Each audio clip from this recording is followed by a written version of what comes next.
அளவற்ற அருளாளரும் நிகரற்ற அன்புடையனுமாகிய எல்லாம் வல்ல அல்லாஹ் ஜல்லஷானஹு தஆலாவின் நல்லடியார்களே, பெரியோர்களே, தாய்மார்களே, சகோதர சகோதரிகளே, அல்லாஹுவின் அளப்பெரும் கருணையினால் வாரந்தோறும் நடைபெறும் இந்த மார்க்க சொற்பொழிவு நிகழ்ச்சியில, தர்பியா நிகழ்ச்சியில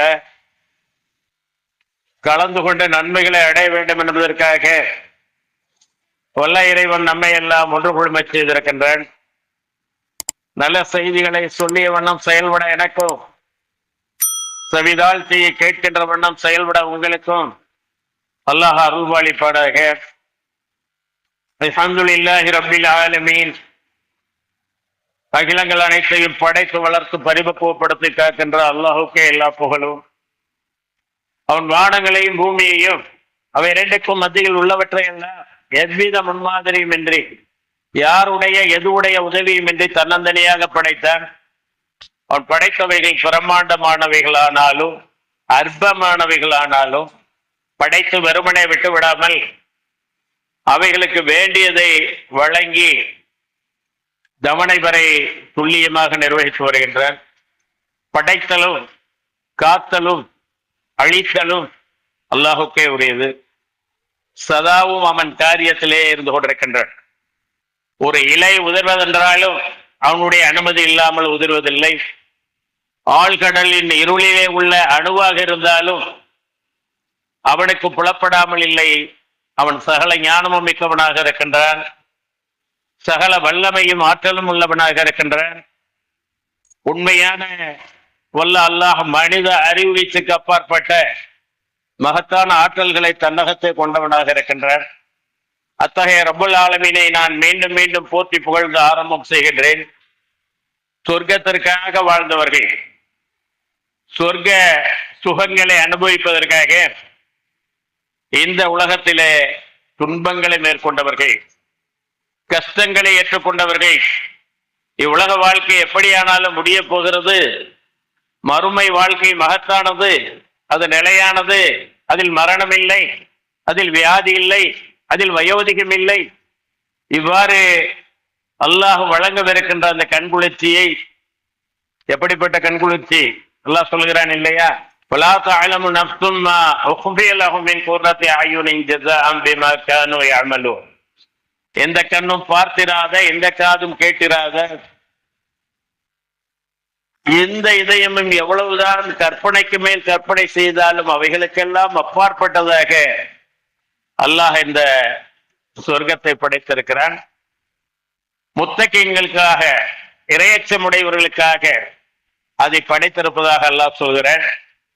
அத்தகைய இறையச்சமுடையவர்களாக சஹாபாக்கள் திகழ்ந்தார்.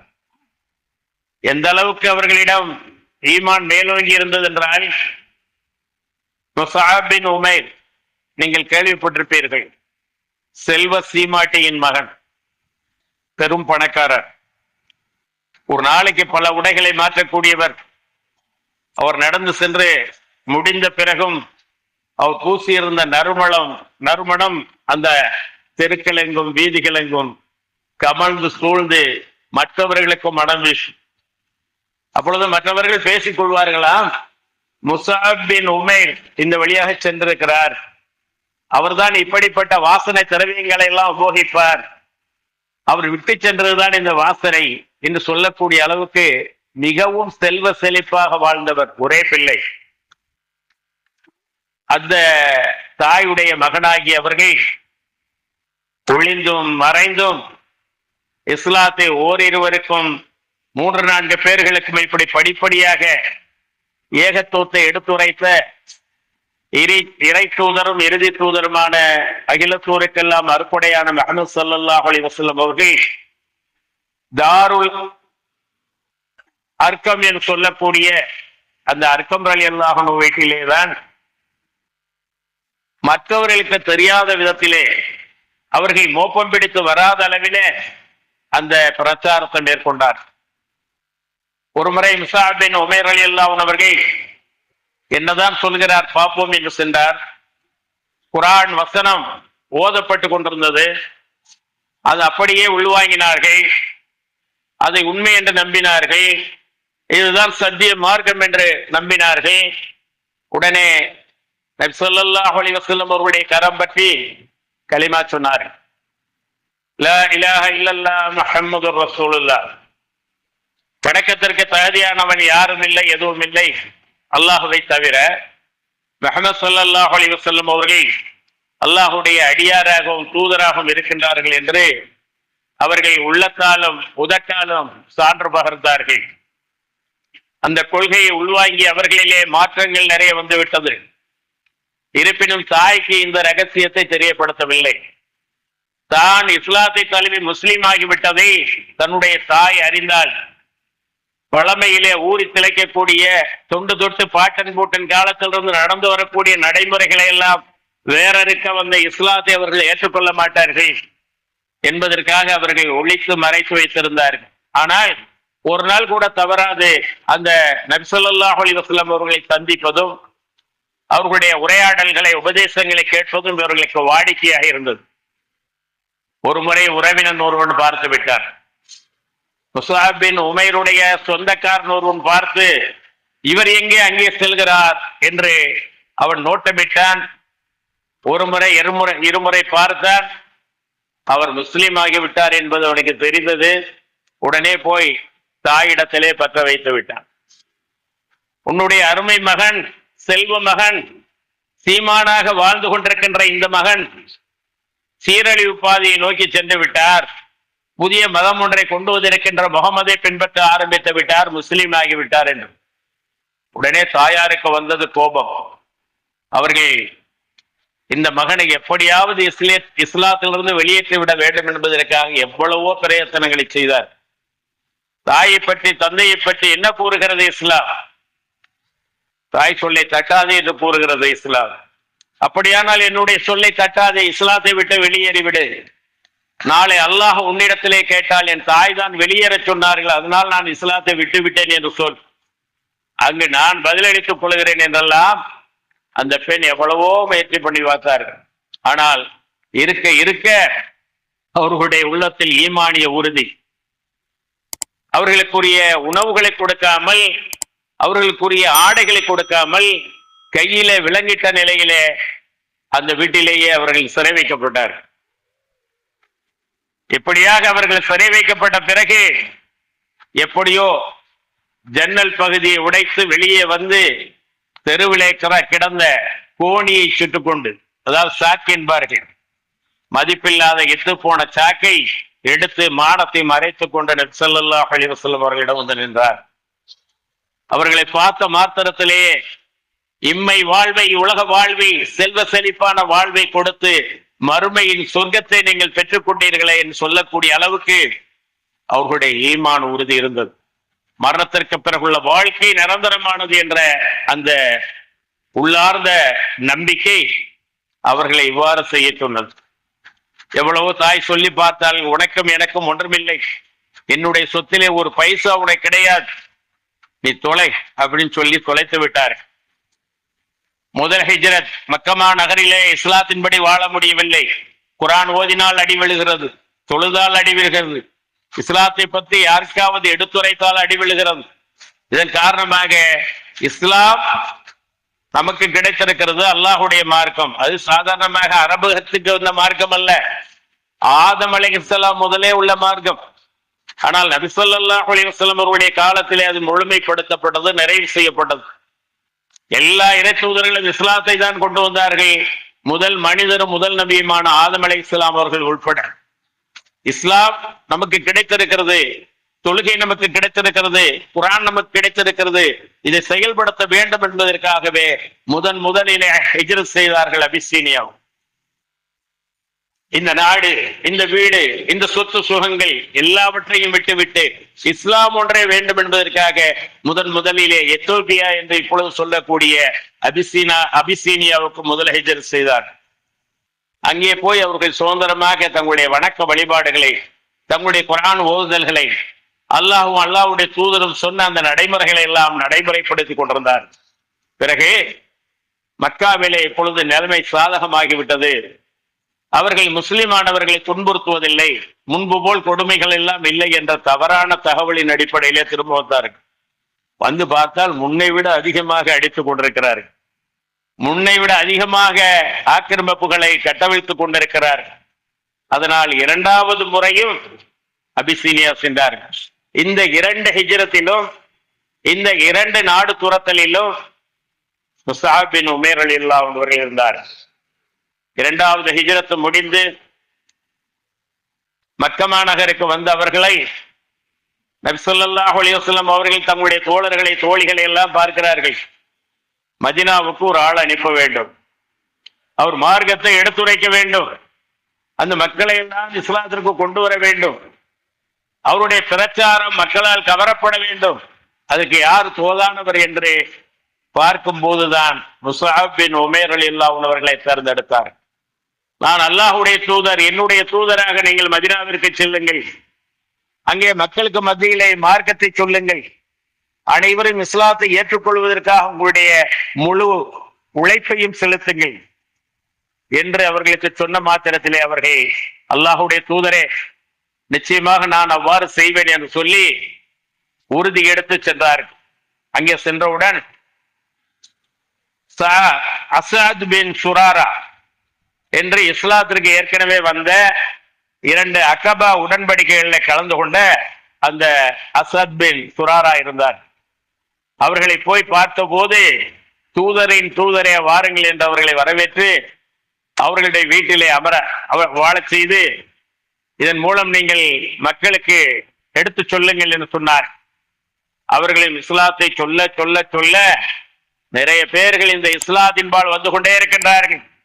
எந்த அளவுக்கு என்றால் தலைவர்களாக இருக்கின்றார்களே அவர்கள் வரையிலும் செய்தி எட்டிவிட்டது.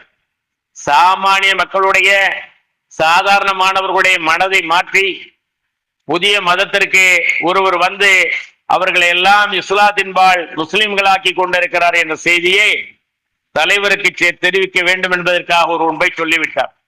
வீடுதோறும் செல்கிறார், மக்கள் கூடக்கூடிய இடங்களுக்கு செல்கிறார், அங்கெல்லாம் சென்று இந்த இஸ்லாத்தை அவர் எடுத்துச் சொல்கிறார். இதன் மூலமாக அவர்கள் மாறிக்கொண்டே இருக்கின்றார்கள்.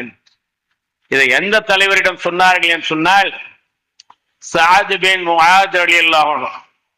சஅத் பின் முஆத் ரலியல்லாஹு அன்ஹு அவர்கள் மிகப்பெரிய பிரபல்யமான தலைவர் மட்டுமல்ல, அவர்கள் அறிவுடையவர்களாகவும் இருந்தார்கள். ஆனாலும் புதிதாக ஒருவன் வந்து நம்முடைய மக்களுடைய மனங்களை எல்லாம் கலைத்து நம்மையும் விட்டு வேறுபடுத்தி கொண்டிருக்கிறானா, அவனை விடக்கூடாது என்று ஒரு வீட்டிலே முஸ்அப் பின் உமைர் ரலியல்லாஹு அன்ஹு அவர்கள் குர்ஆனை ஓதி காட்டிக் கொண்டிருக்கின்ற அந்த நேரத்திலே, நீ யார், எங்கிருந்து வந்தாய், எதற்கு வந்தாய், எங்களிலே உள்ள பிரச்சனைகளை சாதகங்களாக்கி எங்களை மதம் மாற்ற வந்தாயா, உன்னை ஒன்றுமில்லாமல் செய்து விடுவேன், ஓடி போய்விடு என்று உக்கிரமாக கத்தினார். யார் இவ்வளவுக்கும்? இந்த சஅத் பின் முஆத் ரலியல்லாஹு அன்ஹு அந்த அஸத் இப்னு சுராராவுடைய சகோதரர் தான், ஒன்றுவிட்ட சகோதரர். அவர் வீட்டுக்கு தான் நான் வந்திருக்கிறேன் என்று சொன்னார்கள். அவருடைய வீட்டில் இருக்கிறேன் என்று சொல்லவில்லை என்றால் உன்னை கொன்றே போட்டு விடுவேன், ஓடிவிடு என்று சொன்ன போது அவசரப்படாமல் ஆத்திரப்படாமல் நான் சொல்லுவதை கேளுங்கள், உங்களுக்கு பிடித்திருந்தால் அதை ஏற்றுக்கொள்ளுங்கள், உங்களுக்கு பிடிக்கவில்லையா நான் போய்விடுகிறேன் என்று சொல்லி அல்லாஹ் பேரிலே முழுமையாக தவக்கல் வைத்து உள்ளங்களை புரட்டக்கூடிய அல்லாஹ்வை முற்றிலும் சார்ந்து அவருக்கு இஸ்லாத்தை எடுத்துரைத்தார்கள். குர்ஆனுடைய வசனங்களை ஓதி காண்பித்தார்கள். அவருடைய உள்ளத்துக்குள்ளே ஈமான் வந்து விட்டது, இஸ்லாம் வந்து விட்டது. அல்லாஹ் ஒருவன் தான், மற்றவை வணக்கத்திற்கு தகுதியானவை அல்ல என்ற அந்த எண்ணம் வந்து விட்டது.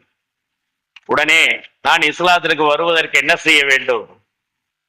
அவர்கள் வந்துவிட்டால் அவர்கள் பின்னால் ஒரு கூட்டமே இருக்கிறது இஸ்லாத்திற்கு வருவதற்கு.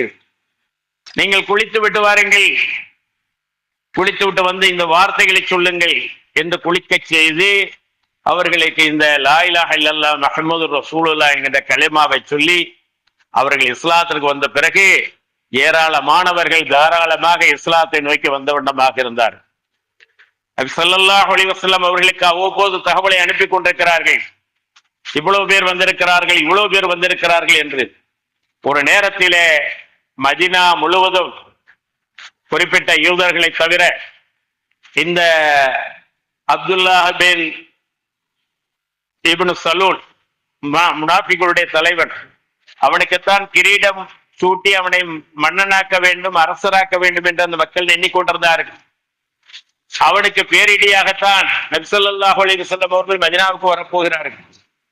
இவர்களை தவிர ஏனையவர்கள் இஸ்லாத்திற்கு வந்து விட்டார்கள் என்ற அந்த நல்ல செய்தியை கேட்டு நாமும் ஹிஜ்ரத் செய்து மதீனாவிற்கு சென்று விட வேண்டும் என்ற அந்த நிலையிலே தான் இரவோடு இரவாக மக்காவிலே உள்ள அந்த குறைஷிகள் எல்லாம் முஹம்மதை கொன்றழித்து விட வேண்டும் என்பதற்காக அவர்கள் ஒரு திட்டம் தீட்டி, நாம் தனியாக போய் கொன்றால் அவர்கள் பெரிய கோத்திரத்தை சார்ந்தவர்கள் நம்மை சும்மா விட மாட்டார்கள், ஊரெல்லாம் சேர்ந்து ஊரில் உள்ள இளைஞர்கள் எல்லாம் சேர்ந்து ஆளுக்கு ஒரு வெட்டாக வெட்டி கொன்றார்கள் என்றால் ஊரே இவ்வாறு செய்ததை ஒன்றும் செய்ய முடியாது என்று அவர்கள் இருந்து விடுவார்கள் என்ற திட்டத்தை போட்டு நபி ஸல்லல்லாஹு அலைஹி வஸல்லம் அவர்களை கொல்வதற்காக வைகரை பொழுது வரையிலும் காத்திருந்தார்கள் வீட்டை சுற்றி.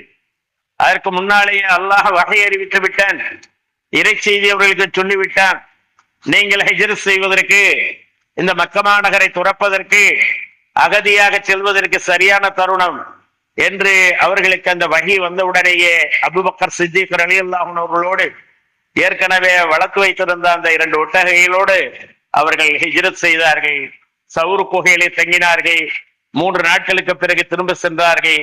இதற்கிடையிலே மூளை முடுக்கெல்லாம் தேடி வருகிறார்கள். உயிரோடோ பிணமாகவோ முஹம்மதையும் அவருடைய தோழரையும் கொண்டு வருபவர்களுக்கு 100 ஒட்டகைகள் பரிசென்றெல்லாம் அறிவிக்கப்பட்டும் அல்லாஹ் சுப்ஹானஹு வ தஆலா அவர்களை மதீனா நகருக்கு வர செய்து விட்டான். அந்த எதிரிகளுடைய சூழ்ச்சியாளர்களுடைய அந்த முயற்சிகளை எல்லாம் தோற்கடித்து விட்டான். இவர்கள் மதீனாவுக்கு வந்த பிறகும் முதல் போர் பத்ரு போர், அதிலே தன்னுடைய முழு வீரத்தையும் காட்டினார்கள் முஸஅப் பின் உமைர் ரலியல்லாஹு அன்ஹு அவர்கள். இரண்டாவதாக பத்ரு போரிலே ஏற்பட்ட பாதிப்புகளுக்காக அப்பொழுது குறைஷிகள் கொல்லப்பட்டார்கள், அதற்காக பழி தீர்க்க வேண்டும் என்பதற்காகவே உஹது போரிலே நிறைய ஆவேசமாக நிறைய பேர்கள் வந்திருந்தார்கள். பழி வாங்கும் எண்ணத்தோடு, என்னுடைய கணவரை கொன்றவனிவனா, என்னுடைய தந்தையை கொன்றவனிவனா, என்னுடைய சகோதரை கொன்றவனிவனா என்று ஒவ்வொரு ஆளும் ஒவ்வொரு ஆளுக்கு பொறுப்பேற்று அவனை நான் கதை முடிப்பேன் என்று சொல்லி வந்தார்கள். ஆரம்பமாக உஹதிலே முஸ்லிம்களுக்குத்தான் வெற்றி.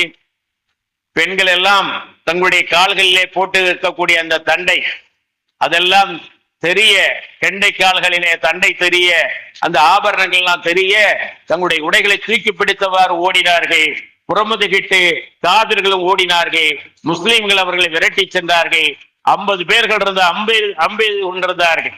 நபி ஸல்லல்லாஹு அலைஹி வஸல்லம் அந்த 50 பேருக்கும் கட்டளையிட்டார்கள், எவ்வாறு போரின் முடிவு எதுவாக இருந்தாலும் நீங்க வரக்கூடாது, கீழே இறங்கக்கூடாது, நான் சொல்லுகிற வரை. நாங்கள் தோற்று போய் எங்களுடைய பிணங்களின் மேல், எங்களுடைய சடலங்களின் மேல் எதிரிகள் நடந்து சென்றாலும் சரி, அல்லது நாங்கள் அவர்களை கொன்று அவர்களுடைய பிரேதங்களை பறவைகள் கொத்தி தின்றாலும் சரி, என்னுடைய அனுமதி இல்லாமல் இந்த மழையை விட்டு நீங்கள் இறக்கக்கூடாது என்றார்கள். ஆனால் என்ன செய்தார்கள்? போர் முடிந்து விட்டது, ஆங்காங்கே பொருள்கள் கொட்டி கிடக்கிறது, அவைகளை எல்லாம் நாம் எடுத்துக்கொள்ள வேண்டும் என்பதற்காக ஒரு 47 பேர் முடிவு செய்து விட்டார்கள். தலைவரும் அவர்களோடு இருக்கக்கூடிய 2 பேர்களை தவிர பாக்கி எல்லோரும் போர் முடிந்து விட்டது, கனிமத்து பொருள்களை நாம் எடுக்க வேண்டும் என்று சொல்லி அல்லாஹுடைய தூதருடைய கட்டளைக்கு மாறு செய்தார்கள். மலையிலிருந்து கீழே இறங்கினார்கள். வெறுண்டு ஓடிக்கொண்டிருந்த, தோற்று ஓடிக்கொண்டிருந்த, புறமுதுகு காட்டிக் கொண்டிருந்த ஹாலித் பின் வலீத் குதிரைப்படை தலைவர், அவர் பார்க்கிறார் திரும்பி மலைக்காலி. உடனே வேகமாக சென்று அந்த மலையை தன் வசமாக்கி கொண்டார். அந்த மலையிலே வீரர்களை நிறுத்தி இங்கிருந்து துரத்தி சென்றார்களே முஸ்லிம்கள் பேர்ல அம்பரிய செய்தார். காவிர்களுக்கும் அழைப்பு கொடுத்து விட்டார். போர் முடியவில்லை, திரும்புங்கள் ஓடாதீர்கள் என்று அவர்களும் எதிர்த்து வருகிறார்கள். இவர்களும் பின்னால் இருந்து அம்பெறுகிறார்கள். பாக்கு வெட்டியிலே மாட்டிய பாக்கு போல முஸ்லிம்கள் ஆகிவிட்டார். அந்த நிலையிலேதான் அன்சார் ரலியல்லாஹு அன்ஹு, நபி ஸல்லல்லாஹு அலைஹி வஸல்லம் அவர்களுடைய சிறிய தந்தை, அதே போல முஸஅப் பின் உமைர் ரலியல்லாஹு அன்ஹு, சில முக்கியமான சஹாபிகள் மௌத்தானார்கள். முஸஅப் பின் உமைர் ரலியல்லாஹு அன்ஹு அவர்கள் தோற்றத்திலே நபி ஸல்லல்லாஹு அலைஹி வஸல்லம் அவர்களை போலவே இருப்பார்கள். அவர்களை கொன்று விட்டுதான் எதிரிகள் என்ன செய்தார்கள்? முஹம்மதை கொன்று விட்டோம், நஊது பில்லாஹ், நஊது பில்லாஹி மின்ஹா, முஹம்மதை கொன்று விட்டோம் என்று கொக்கரித்தார்கள்.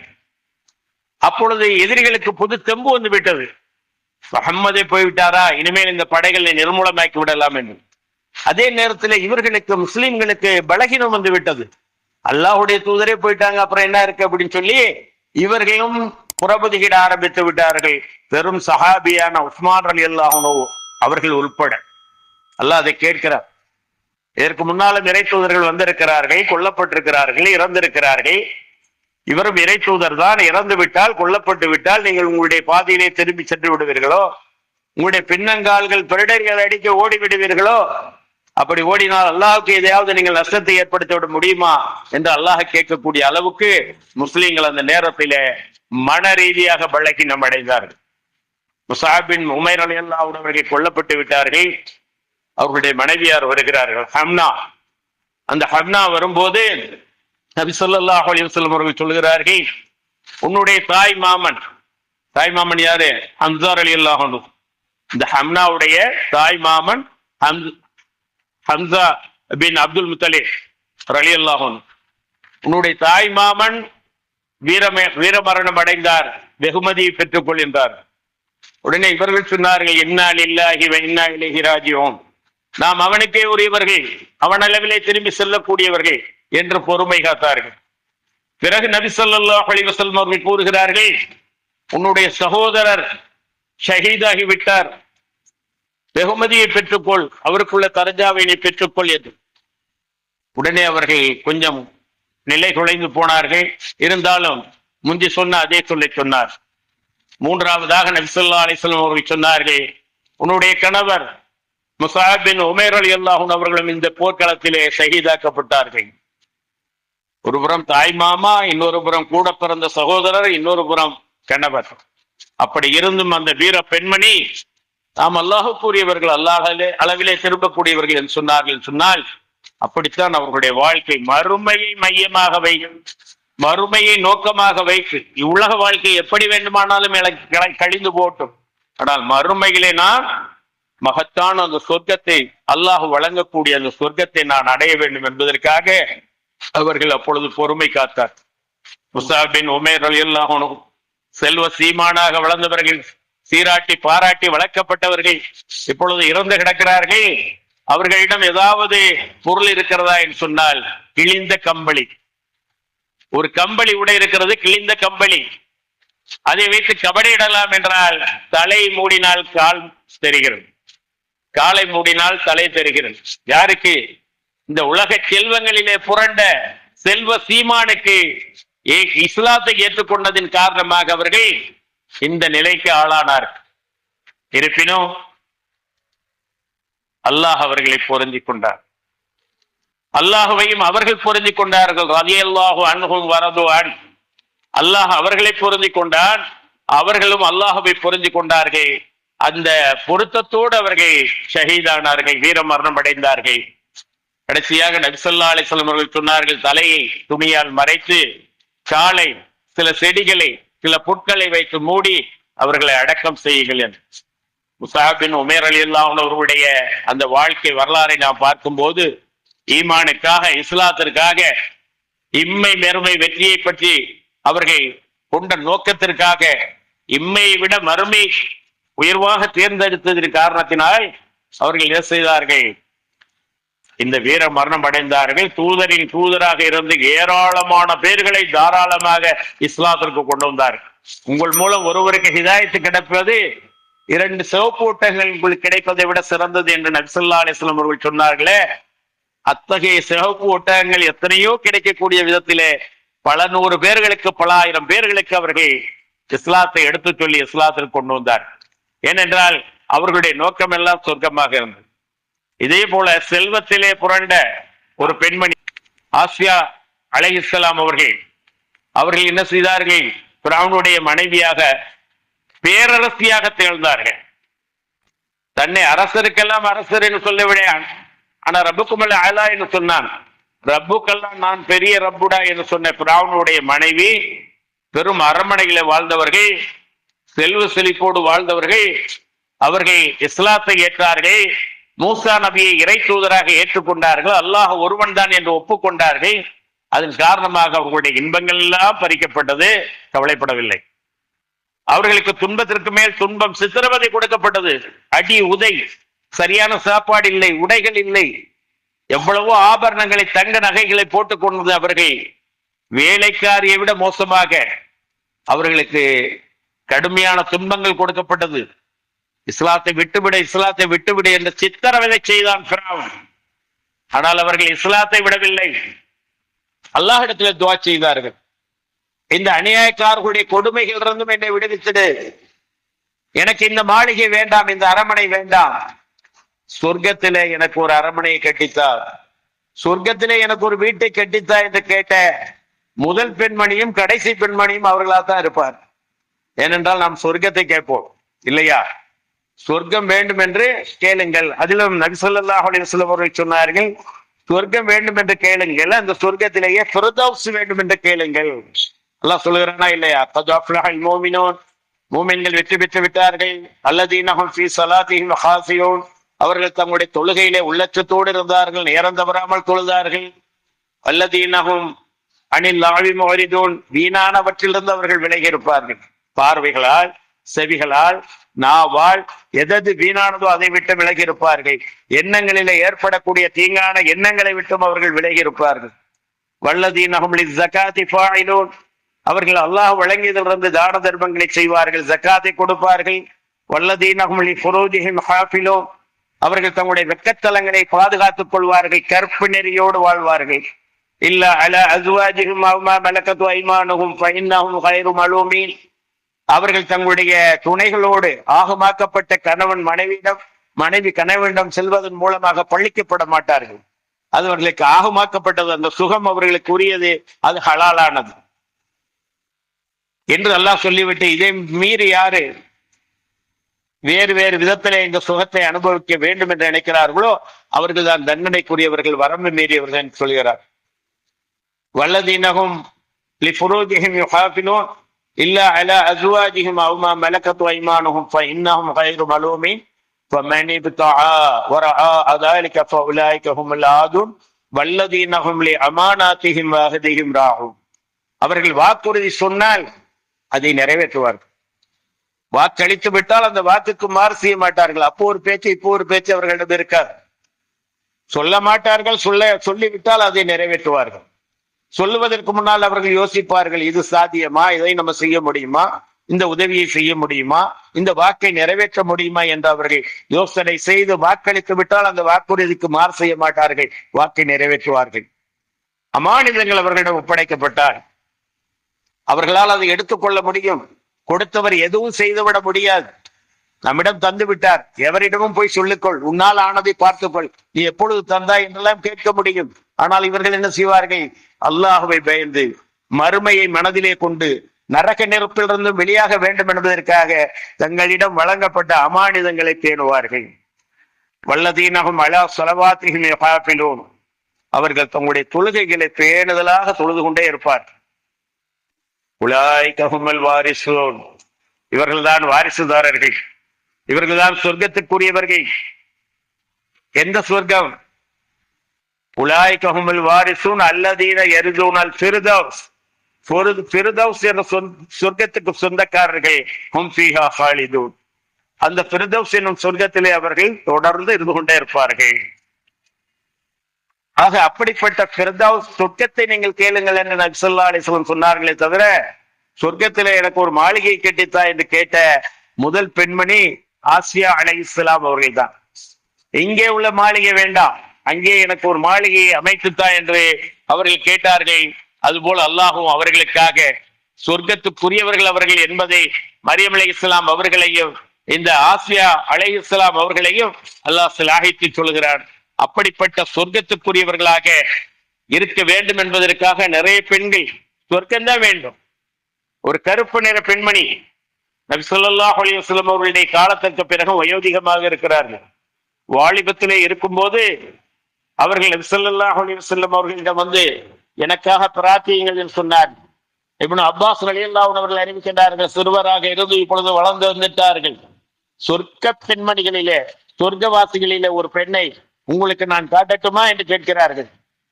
காட்டுங்கள் என்று சொன்ன போது இந்த கருப்பு நிற பெண்மணியை தான் காட்டினார்கள். இவர்கள் தான் சொர்க்கத்துக்குரியவர்கள். எப்படி சொல்கிறீர்கள்? இவர்கள் ஒரு முறை நபி ஸல்லல்லாஹு அலைஹி வஸல்லம் அவர்களிடம் வந்து, அல்லாஹ்வுடைய தூதரே, எனக்கு வலிப்பு நோய் வருகிறது.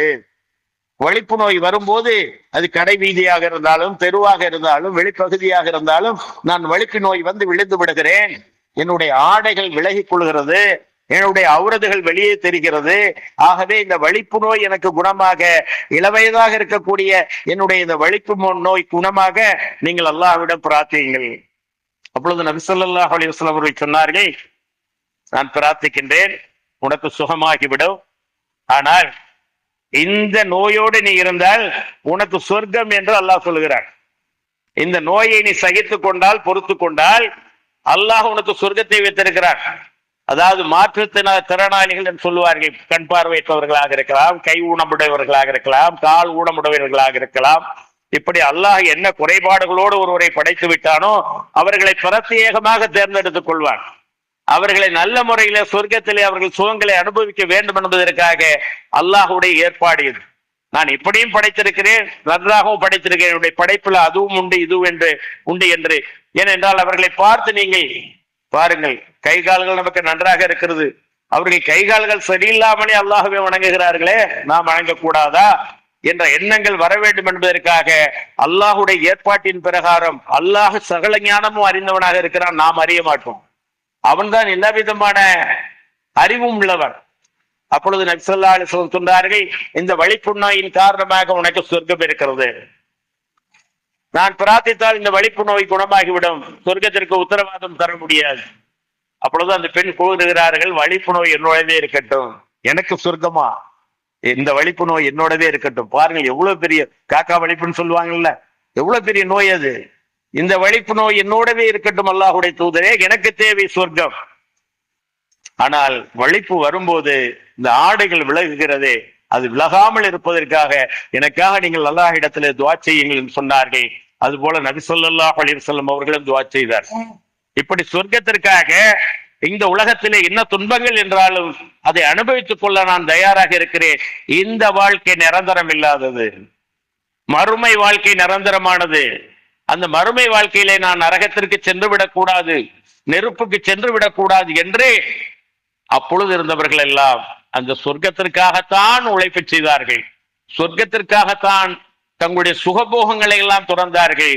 இன்னல்களை, இடுக்கண்களை, துன்பங்களை, துயரங்களை எல்லாம் வருக வருக என்று வரவேற்று அந்த துன்பங்களிலே உழன்றார்கள் என்று சொன்னால் அல்லாஹ் பேரிலே உள்ள நம்பிக்கை, அல்லாஹ்வை நம்பி, வானவர்களை நம்பி, வேதங்களை நம்பி, அந்த வேதங்கள் வழங்கப்பட்ட இறை தூதர்களை நம்பி, இன்ப துன்பம் எதுவென்றாலும் அல்லாஹுடைய கலாக்கதிலே முன்னமே பதியப்பட்டிருக்கிறது என்ற விதியை நம்பி, மரணத்திற்கு பிறகு வாழ்க்கை இருக்கிறது. இங்கே யார் வேண்டுமானாலும் நம்மை பார்க்காமல் என்னவும் செய்து விடலாம்.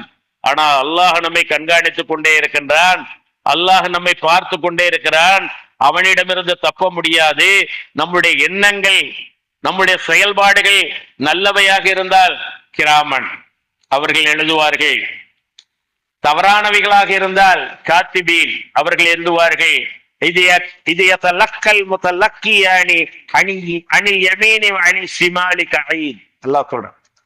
வலப்பக்கமும் இடப்பக்கமும் இருந்து எடுத்தெழுதுபவர்கள் எழுதுவதற்கு தயாராக இல்லாமல் நீங்கள் எந்த சொல்லையும் சொல்லுவதில்லை. அதனாலதான் அல்லாஹ் சொல்லி காட்டுறான், என்னுடைய அடியார் நன்மை செய்ய நினைச்சாரா, நன்மை செய்ய வாய்ப்பே கிடைக்காம போச்சா, செய்ய நினைச்சாரே அதுக்காக ஒரு நன்மையை பதிவு செய்யுங்க. வலது பக்கம் உள்ளவங்களை அதே போல நன்மையை செஞ்சிட்டாங்களா, 1க்கு 10 பதிவு செய்யுங்க. நன்மையை செய்ய நினைச்சாங்க, செய்ய முடியல, ஒரு நன்மை. நன்மையை செய்ய நினைச்சாங்க, செஞ்சிட்டாங்க, ஒரு தான தர்மம் வழங்க, அல்லது ஒரு தொழுகையை தொழுக, அல்லது ஏதாவது ஒரு விதத்தில் நன்மையான காரியத்தை செய்ய அவர்கள் நினைத்து அதை செய்து விட்டால் 1க்கு 10 பதிவு செய்யுங்கள். என்னுடைய அடியார் ஒரு கெட்ட எண்ணத்தோடு பாவத்தை செய்ய நினைத்தாரா, அந்த பாவத்தை அவர் செய்யாதவரை பாவம் என்று எழுதாதீர்கள். பாவத்தை அவர் செய்துவிட்டால் ஒரே ஒரு பாவத்தை எழுதுங்கள், அதுக்கு மேல் எழுதாதீர்கள். இப்படிப்பட்ட அளவற்ற அருளாளர், அவருடைய அருளுக்கு அளவே கிடையாது, அன்புக்கு நிகரே கிடையாது, நிகரற்ற அன்புடையும். அந்த ரப்புல் ஆலமீனுடைய அந்த மன்னிப்பு நமக்கு வேண்டும், அவன் தரக்கூடிய சொர்க்கம் நமக்கு வேண்டும் என்றதால் அந்த சஹாபாக்கள் அனைவரும், அது சஹாபிகளாக இருந்தாலும் சஹாபிய பெண்மணிகளாக இருந்தாலும், அல்லாஹுடைய தூதரை, அவர்களுடைய உண்மை தன்மையை, அவர்களுடைய சத்தியத்தை எல்லாம் உணர்ந்திருந்த காரணத்தினாலே, அவர்களுடைய நல்லொழுக்க வாழ்க்கையை உணர்ந்திருந்த காரணத்தினாலே இவர்கள் சொல்லுவது அத்தனையும் உண்மை என்று ஏற்றுக்கொண்டு இவ்வுலக வாழ்க்கையிலே மறுமைக்கான சேகரங்களை சேகரித்தவர்கள் வாழ்ந்தார்கள்.